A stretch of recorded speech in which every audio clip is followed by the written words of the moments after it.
Aksi pengeroyokan yang menewaskan Wiyanto Halim mengejutkan banyak pihak. Pasalnya saat proses pengejaran berlangsung, para pengeroyok yang melakukan pengejaran meneriaki korban sebagai pencuri mobil.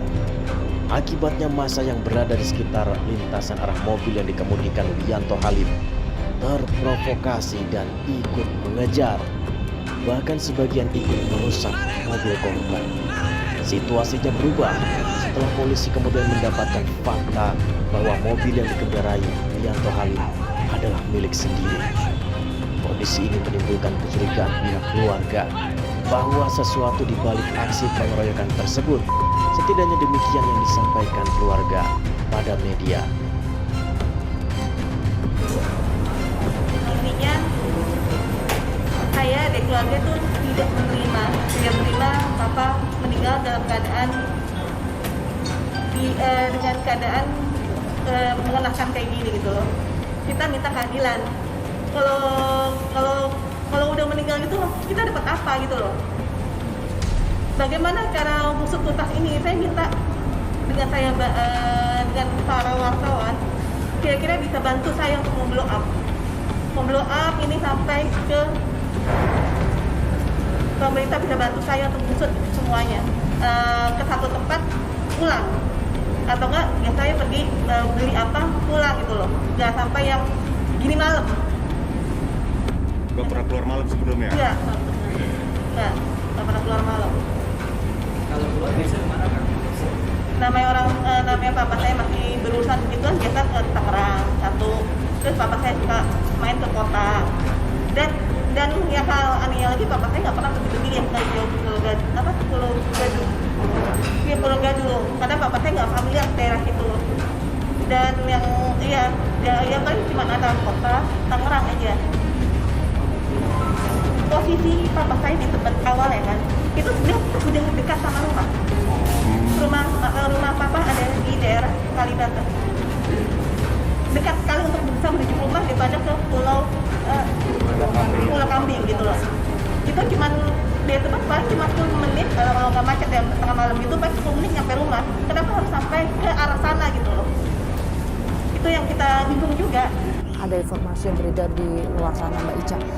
Bahkan juga kemarin sempat ya pihak keluarga ini Mbak mengatakan bahwa ini ada kemudian dugaan bahwa ada keterlibatan pihak lain, ini sesuatu yang berencana. Itu gimana Mbak? Untuk dugaan, karena kalau saya melihat dari video yang udah beredar aja sebenarnya, itu banyak keganjilan gitu loh sebenarnya. Ya bukan saya aja yang ngomong, teman-teman saya pun yang jadi mereka ternyata mengikuti juga gitu, dan kadang teman saya itu kenapa seperti itu. Nah janggalnya di mana kalau menurut Mbak Ica? Ya untuk dari video, kalau emang ayah saya awalnya dibilang pencuri kan, kenapa saat di awal istilahnya motor ngejar ya, kenapa nggak langsung di stop aja gitu? Ini kenapa dia kayak, padahal kan di situ perjalanan kayak pokoknya ada persimpangan apa segala macam gitu kan, itu kenapa nggak kayak seakan digiring gitu loh, gitu keganjilan. Terus jadi kayak ada provokasi kan, ayo itu maling gitu. Nah yang nggak saya terima saat sudah papa saya tersungkur, mungkin di situ udah meninggal dunia kali ya, dan itu masih di videoin, dan jadi saya mikirnya kayak seremoni gitu loh, dengan kata-kata yang kasar yang dikasih kerupuk, kasih makan kerupuk, itu saya nggak terima banget di situ. Di kata-kata yang macam-macam dengan kata-kata yang seperti itu tuh nggak pantas itu karena udah istilahnya udah jasad gitu, udah papa saya udah nggak bisa ngapa-ngapain gitu, mungkin udah meninggal juga. Tapi kalau hubungan beliau almarhum ini dengan rekan kerjanya misalnya atau pernah bermasalah, sempat nggak sih sharing ke Mbak Ica dan juga keluarga? Rekan kerja sih enggak ya, nggak ada masalah ya.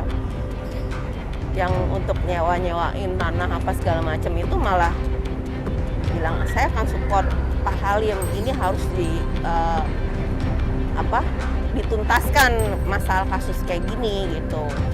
Kecurigaan pihak keluarga ini semakin menguat. Melalui kuasa hukumnya, Freddy Yohanes, keluarga menyampaikan bahwa kakek Wiyanto Halim sedang menghadapi perkara sengketa tanah yang telah berlangsung sejak tahun 1978. Cerita yang beredar di sosial media yang menyatakan bahwa almarhum Wiyanto Halim melakukan pencurian kendaraan, kemudian melarikan diri dikejar-kejar, semuanya itu adalah kebohongan.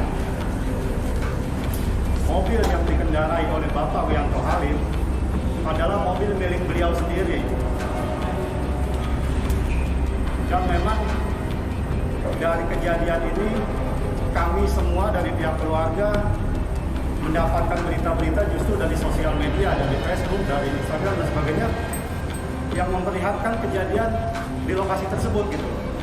Ketika almarhum dikejar-kejar, kemudian almarhum sampai di daerah Pulau Kambing, mobilnya dihentikan dan langsung dikeroyok dengan menggunakan batu, kayu, dan helm.